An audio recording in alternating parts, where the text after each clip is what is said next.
So this is my second year gardening, and my first year gardening, last year we had a giant flower patch and it actually turned out really well, but we were battling weeds and we were trying to cover a lot of area of watering, and we're gonna do things differently this year. So I am trying to implement the row method where we're doing rows. This is about 3 weeks of growth and everything is going really well so far. So I am also doing zinnias again this year, which was a big hit last year. I think I showed you guys that I did a flower stand for the first time. I had never grown zinnias before, and they lasted all until about mid-October, which was really great for where we live. So I planted these about 3 weeks ago, mid-May, so you get a really long lifespan of zinnias. I have 1, 2, 3, 4, 5, 6, 7 rows of zinnias and 2 rows of all sunflowers and then a row of cosmos, which I have not grown before, so I'm excited about that. But I'm just trying new things, and this is our water setup where we have drip lines going down each aisle so that everything gets evenly watered. Before we had 4 giant squares that we were trying to water, and it was just really hard because the whole area was getting water, which meant the whole area was also getting weeds.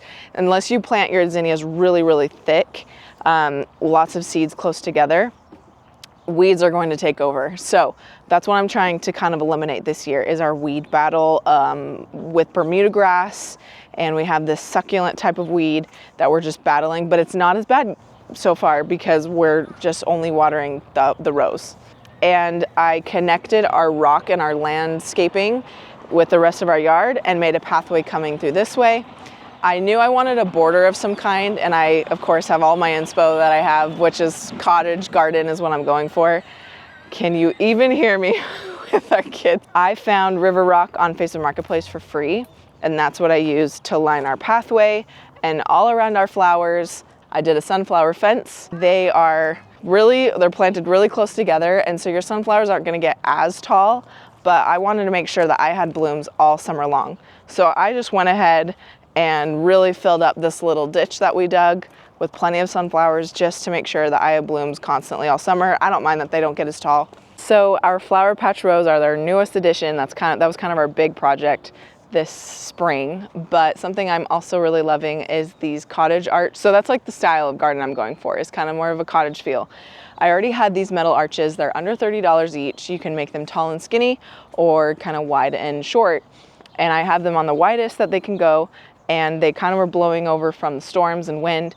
They just kind of weren't staying very well. So I ended up just finding fresh branches and winding them through. The fresher the branch, the better it will bend.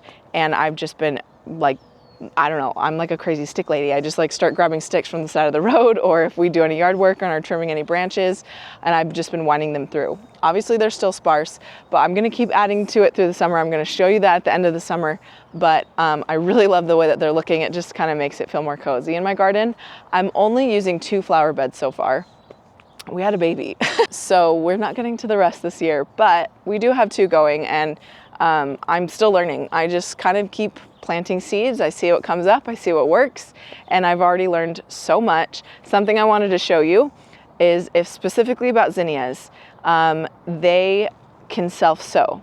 So we had all of these dead zinnias last year that we, obviously pulled up and threw away, but I want to show you that I did not even plant this zinnia.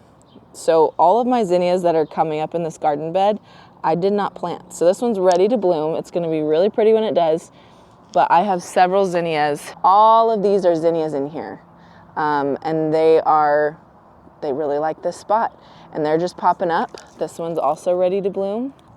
I also didn't plant these tomato plants, so apparently when I try, things don't work. But these are just popping up on their own, which is really nice, because if you kind of have a good area where you are designating your zinnias, they could pop up the next year.